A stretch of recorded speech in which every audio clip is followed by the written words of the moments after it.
Hello guys! Ayan, nasa isang Father's Day tayo. Binabati ko muna lahat ng mga tatay na talagang nagsumika para sa kanyang pamilya. Yes, hello! Happy Father's Day! Nandito tayo ngayon sa panibagong aking vlog, ang pagluluto ng handa para sa Father's Day. So, una kong niluto. Hey, eto na guys!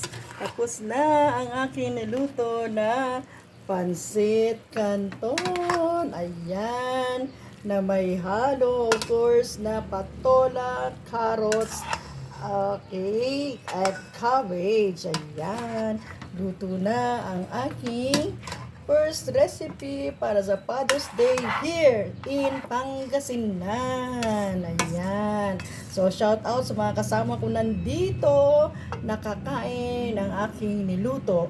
Ang aking bayaw na si Arnold, aking sister na si Rose, si Lourdes, of course, at ang isang pambayaw na si Rosel. Kasama namin dito si Malu na siyang nag-caregiver ng aming father. So, ayan, luto na. Okay, ayan, luto na. Ayan, okay, sarap. Yes.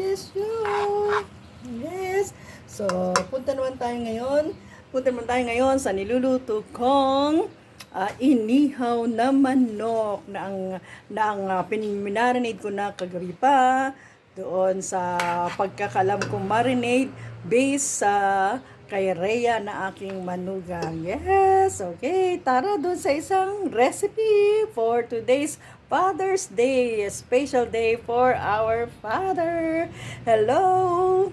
Shout out, of course, sa aking mahal na asawa, si PORCIUNCULA, at sa aking mga anak na mga tatay na rin, mababait na tatay, magagwapong tatay, supportive sa kanyang family, si Gabriel, si Jezreel, si Chris. Yes, yan.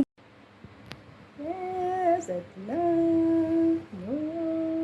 Guys, ito tayo ngayon sa aking second recipe, ang inihaw na manok. Tara! Yes, ayan. Inihaw na manok. Tada! Wow! Ayan. Ayan, syempre. Ayan. Electric pan. Ayan. Okay, so tingnan natin ang ating inihaw na manok. Ayan. Lipat-lipat lang para yung mag-balance ang kanyang pagluto. Ayan. Lipat-lipat lang. Bali-balitad lang muna. Okay. Ayan.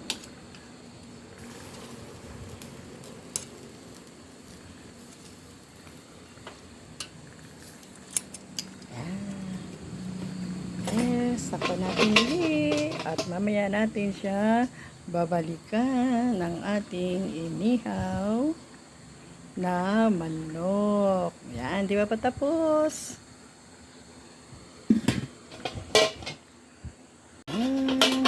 Checking. Okay, so lagyan natin siya ng yan, pinag-marinade na manok para maging juicy.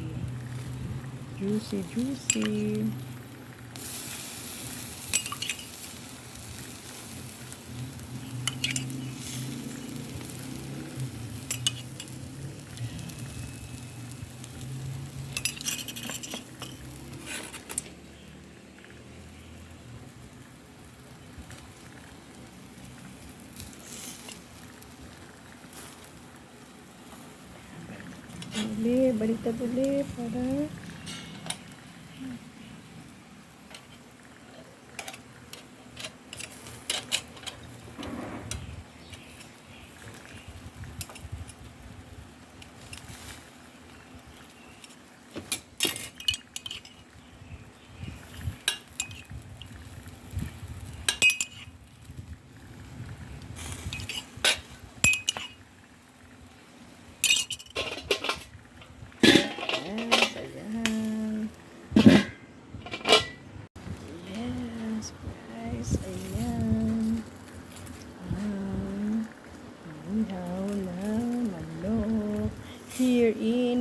talaga sila.